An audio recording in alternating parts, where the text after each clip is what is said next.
Pourquoi les fils d'Élie, Hofni et Phiné, étaient-ils si méchants? Bienvenue sur ma chaîne, votre source d'exploration biblique et spirituelle. Aujourd'hui, nous allons plonger dans une énigme troublante de l'ancienne histoire des fils d'Élie, Hofni et Phiné.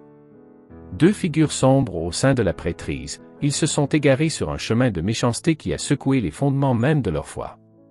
Dans cette vidéo, nous allons explorer les raisons profondes derrière leurs actions scandaleuses, découvrir les conséquences dévastatrices qui ont suivi, et chercher à comprendre pourquoi même dans la maison de Dieu, le mal peut parfois s'enraciner. Restez avec nous, car nous plongeons dans le mystère de Hofni et Phiné pour découvrir ce qui les a poussés à être si méchants. Pourquoi est-ce que personne ne nomme leur fils Hofni ou Phiné alors que beaucoup de gens nomment leur fils Samuel ou Élie? Ce sont tous des noms bibliques et de nombreux parents souhaitent donner un nom biblique à leurs enfants. Il n'y a pas non plus d'enfants nommés Anania ou Saphira. Mais il y a beaucoup de Peter et de Paul. La Bible révèle peu de détails sur la vie de Hofni et Phiné, laissant une part à l'imagination pour combler les blancs de leur histoire. Le récit ne mentionne pas leur mère, se concentre uniquement sur leur père, Élie, le grand prêtre de Silo.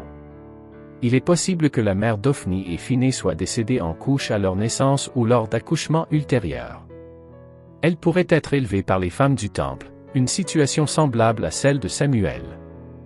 Il est envisageable qu'il souffre de négligence, se sentant ignoré tandis qu'Élie se consacre à ses devoirs sacerdotaux, leur offrant peu d'attention. Dans l'ensemble, leur éducation semble n'avoir pas été axée sur le développement de leur piété. Quel âge avait-il au moment de cette histoire lorsque Samuel fut amené par ses parents à Élie? Selon les écrits bibliques, Élie était âgé lorsqu'il accueillit Samuel dans sa vie. Sa mort à l'âge de 98 ans est suivie par un saut de 20 ans dans le récit, marquant le début du ministère de Samuel. Une hypothèse plausible est que Samuel avait environ 10 ans au moment du décès d'Élie, et qu'il fut reconnu comme prophète et juge de Dieu pour Israël vers l'âge de 30 ans. Il est intéressant de noter que lorsqu'Anna prie pour un fils, Élie est décrit comme étant assis. Il était alors âgé de 98 ans et déjà considéré comme étant lourd. Il est peu probable qu'il ait pris ce poids au cours des 10 années environ entre l'arrivée de Samuel et sa mort. À l'époque où Samuel vint vivre avec lui, Élie était déjà sédentaire, marchant peu. De plus, sa vue était défaillante et au moment de son décès, il était même devenu aveugle. D'après les informations que nous avons, il est plausible de supposer qu'Élie avait environ 80 ans lorsque Samuel est arrivé. Si l'on considère qu'Élie a eu ses fils quand il avait entre 30 et 40 ans, cela signifierait que ses fils avaient entre 40 et 50 ans au moment de l'histoire avec Samuel. Cela souligne certainement la responsabilité des individus dans leurs actes. L'âge peut influencer la maturité et la capacité de prendre des décisions réfléchies. Lorsque des adultes plus âgés commettent des actes graves et répréhensibles, cela peut indiquer une résistance délibérée à la voie juste. L'histoire d'Hofni et Phiné met en évidence la nécessité pour chaque personne de faire des choix moraux et de prendre en compte les conséquences de ses actions. C'est une leçon intemporelle de la Bible qui nous rappelle l'importance de vivre avec intégrité, quelle que soit notre situation ou notre âge. Cela va au-delà des influences hormonales. Il s'agit d'une intention délibérée et préméditée de désobéir à Dieu. Pour mieux comprendre leur situation, mettons-nous dans leur contexte. L'Arche de l'Alliance était située à Silo. Elle renfermait les précieuses tablettes de pierre de Moïse, le bâton d'Aaron, et un récipient contenant la manne miraculeuse que Dieu avait fournie dans le désert. Pour illustrer cela, pensez au film « Les aventuriers de l'Arche perdue » où les nazis, en tant qu'antagonistes, cherchent à trouver l'arche pour l'utiliser comme une arme redoutable. Cette image s'applique parfaitement à notre texte, car l'intention nazie d'utiliser l'arche de l'Alliance comme arme reflète précisément ce que Hofni et Phiné avaient l'intention de faire. Nous en parlerons plus en détail. Il n'est pas exagéré de souligner l'importance de l'arche de l'Alliance, car son lien avec une puissance significative se manifeste dans les chapitres suivants de 1 Samuel. L'Arche de l'Alliance était considérée comme la résidence terrestre de Dieu, le lieu où il demeurait, du moins selon leurs croyances. Chaque endroit où repose l'Arche de l'Alliance devait un lieu de sacrifice et d'adoration. À l'époque, 3 fêtes annuelles rassemblaient le peuple à l'endroit où l'Arche résidait, ce qui, à ce moment-là, était Silo. Ces pèlerins ne se produiront pas uniquement de Silo et de ses environs, mais c'était la responsabilité de l'ensemble d'Israël de se rendre à Silo pour accomplir ses sacrifices. De longs périples étaient entrepris pour rejoindre Shilo, et en raison des difficultés à transporter un taureau ou un mouton sur une telle distance, les animaux destinés au sacrifice étaient achetés localement une fois que la famille était arrivée à Shilo. Ils les achetaient sur le marché qui était situé en dehors du sanctuaire. Élie occupait la position de grand prêtre au sein d'une entreprise de grande envergure. Il est possible qu'Élie n'ait pas conçu sa situation de cette manière, mais c'était clairement la perception de ses fils. Pour tous ceux qui se rendaient à Shilo, un homme d'affaires astucieux avait trouvé un moyen de prospérer grâce à cette situation. On peut seulement imaginer comment cela a dû être pour eux. Leur père était le grand prêtre, ce qui les élevait au rang de fils de la personne la plus éminente au sein de la communauté. Dans leur jeunesse, ils avaient observé leur père accomplir ses devoirs sacerdotaux. En devenant adultes, ils avaient eux-mêmes embrassé la prêtrise. À un moment donné, leur père avait été nommé grand prêtre, et leur statut était devenu équivalent au sien. On ignore la durée précise pendant laquelle ils ont joué le rôle de complaire à leur père, mais à un certain moment, Élie est devenu incapable d'assumer le rôle actif qu'il avait tenu dans sa jeunesse, laissant place à ses fils qui agirent en fils non. Ils repoussèrent à plusieurs reprises les limites de la tolérance d'Élie. Il est possible qu'il n'ait jamais été en mesure de les maîtriser, voire qu'il n'ait jamais réellement essayé. Peu à peu, ils prirent le contrôle complet, laissant Élie en retrait, assis près de la porte, tandis que dirigeaient le spectacle à leur guise. À mesure qu'ils accumulaient du pouvoir, ils manipulèrent le système en leur faveur. Ils ne consultaient pas Élie pour connaître sa réaction dans certaines situations. Ils ne cherchaient pas son avis et ne le souhaitaient pas. Ils connaissaient déjà ses opinions et rejetaient son enseignement religieux dépassé. Élie, très âgé à ce moment-là, apprit tout ce que ses fils faisaient à tout le peuple d'Israël, y compris leurs relations avec les femmes qui servaient à l'entrée de la tente d'affectation. Il leur adressa alors des reproches. « Pourquoi agissez-vous de cette manière? J'entends parler de vos méfaits de la part de tous. Non, mes fils, ce n'est pas une réputation que je souhaite pour le peuple de l'Éternel. Lorsqu'un homme pêche contre un autre homme, Dieu peut intervenir en sa faveur, mais si quelqu'un pêche contre l'Éternel, qui intercédera pour lui? » Vous pouvez imaginer Ophni et Phina écoutant leur père puis s'éloigner en riant de son avertissement. Ils étaient aux commandes. Ils faisaient en sorte que les choses fonctionnent pour eux.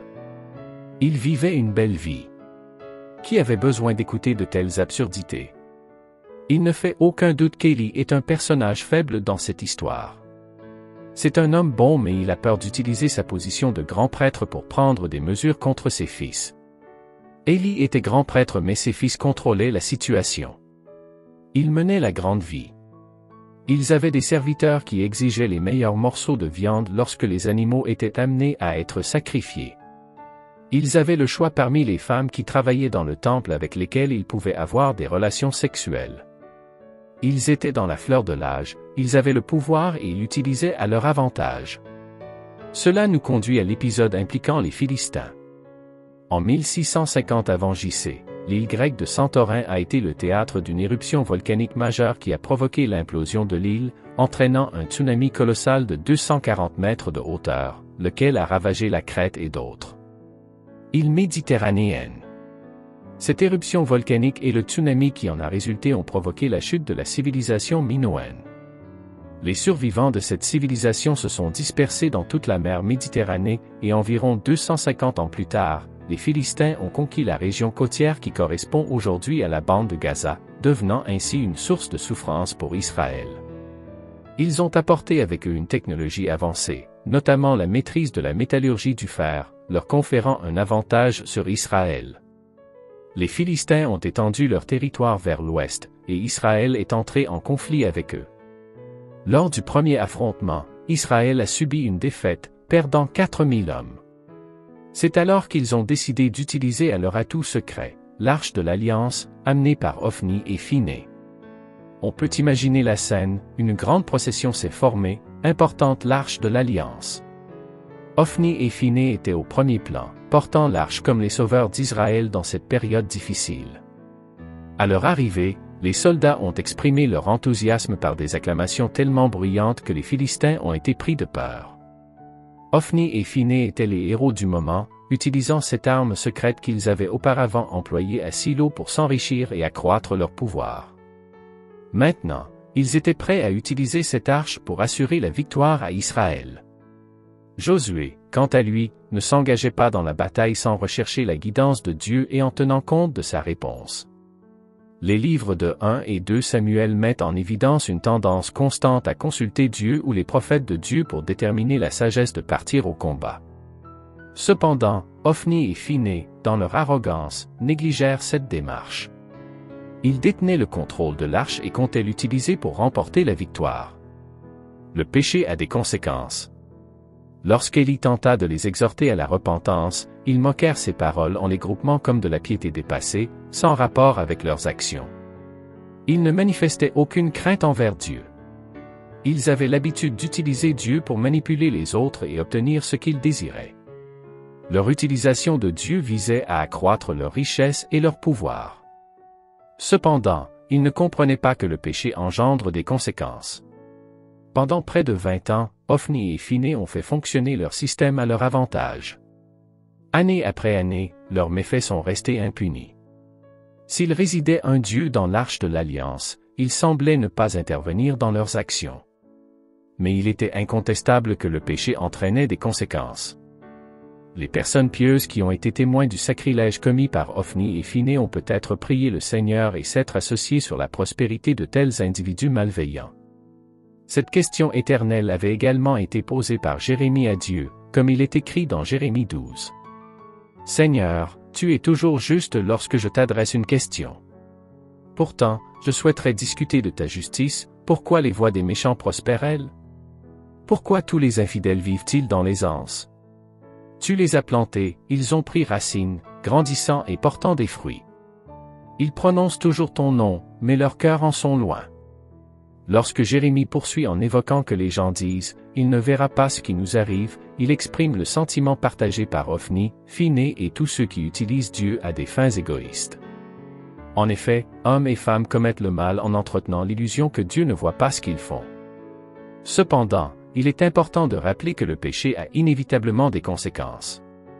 Il se peut que, pendant de nombreuses années, on échappe à ces conséquences, mais elles finissent par se manifester.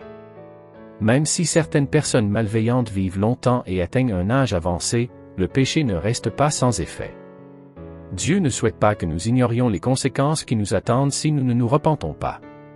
Un homme de Dieu s'est approché d'Élie pour lui transmettre le message divin. Dieu n'était pas restreint à s'adresser uniquement aux grands prêtres pour faire connaître sa parole. Dans 1 Samuel 2 verset 27, un homme de Dieu est venu vers Élie et a prononcé les paroles de l'Éternel. Alors un homme de Dieu s'approche d'Élie et lui dit, « Voici ce que dit l'Éternel, on t'a rappelé que ton ancêtre a été choisi par Dieu pour servir Israël en tant que prêtre. Cependant, tu méprises maintenant mes sacrifices et mes offrandes que j'ai prescrits pour ma demeure. Pourquoi honores-tu tes fils plus que moi, en te nourrissant des meilleures portions de chaque offrande faite par mon peuple Israël? » Il est important de noter que, bien que ce soit les fils d'Élie qui dérobaient les offrandes destinées à Dieu, Élie est tenu pour responsable de leurs actes. Je reviendrai sur ce point ultérieurement. Ensuite, l'homme de Dieu a exposé les conséquences du péché d'Élie et de sa famille. L'Éternel, le Dieu d'Israël, déclare, « J'avais promis que ta maison et la maison de ton père me serviraient à jamais. » Cependant, maintenant, l'Éternel déclare, « Loin de moi. J'honorerai ceux-là qui m'honorent, mais ceux qui me méprisent seront méprisés. Le temps est venu où je mettrai fin à ta lignée et à celle de ton père, de sorte qu'il n'y aura plus de vieillards dans ta descendance. Vous serez témoins de la détresse qui touchera ma demeure. Même si du bien est fait à Israël, il n'y aura jamais de vieillards dans votre famille. Tous ceux qui ne seront pas retranchés de mon autel seront épargnés uniquement pour pleurer amèrement et attrister leur cœur, et tous vos descendants mourront en pleine jeunesse. Ce qui adviendra à vos deux fils, Ophni et Phiné, sera un signe pour vous, ils mourront tous les deux le même jour. Je rassemblerai un prêtre fidèle qui agira selon mon cœur et ma volonté. J'établirai solidement sa maison, et il servira constamment devant mon oint. Alors, tous ceux de ta descendance se prosterneront devant lui pour bâtir une maigre subsistance en échange de services sacrés. En quelques années seulement, cette prophétie s'est réalisée. Hophni et Phiné ont été tués au combat contre les Philistins. Élie est décédé ce jour-là en apprenant que l'arche de l'Alliance avait été capturée. L'épouse de Phiné est décédée en donnant naissance à Ishabod, et plus tard, sous le règne de Salomon, Abiatar, le dernier parent d'Élie qui servait en tant que prêtre, a été destitué de ses fonctions, confirmant ainsi la prophétie du jugement. Il existe un proverbe sémitique que l'on trouve mentionné à 4 reprises dans l'Ancien Testament. Voici l'une de ces occurrences, dans Exode 20. Moi, l'Éternel votre Dieu, je suis un Dieu jaloux, punissant les enfants pour les péchés de leur père jusqu'à la 3e et la 4e génération de ceux qui me haïssent, mais démontrant de l'amour à 1000 générations de ceux-là qui m'aiment et observent mes commandements. Certaines personnes l'interprètent comme une forme de malédiction générationnelle qui doit être rompue. Cependant, c'est plus fondamentalement une description du fait que les actions pécheresses d'une personne ont un impact sur les autres qui l'entourent. Dans le monde occidental moderne, les familles vivent souvent séparées, mais dans le contexte sémitique de l'époque, les générations partageaient généralement le même foyer. Ainsi, les péchés d'une personne affectaient non seulement ses enfants, mais aussi leurs parents, leurs grands-parents, voire même leurs arrière-grands-parents, jusqu'à 4 générations. En revanche, la fidélité est considérée comme bien plus puissante que le péché, s'étendant sur 1000 générations. Le péché a des répercussions bien au-delà de l'individu fautif. Les conséquences du péché qui ont entraîné cette punition ne se sont pas limitées à Hophni et Phiné. Élie, en tant que père et grand prêtre défaillant dans l'exercice de ses fonctions, a également été tenu pour responsable. La femme de Phiné est décédée, laissant son fils orphelin. Pensons à tous ceux qui ont été touchés par les actes de Hophni et Phiné. Outre la famille immédiate, il y avait les femmes utilisées par Hophni et Phiné pour leur propre plaisir sexuel. Quel avenir leur réserverait la vie? Qui serait prêt à les épouser? Comment pourraient-elles vieillir dignement?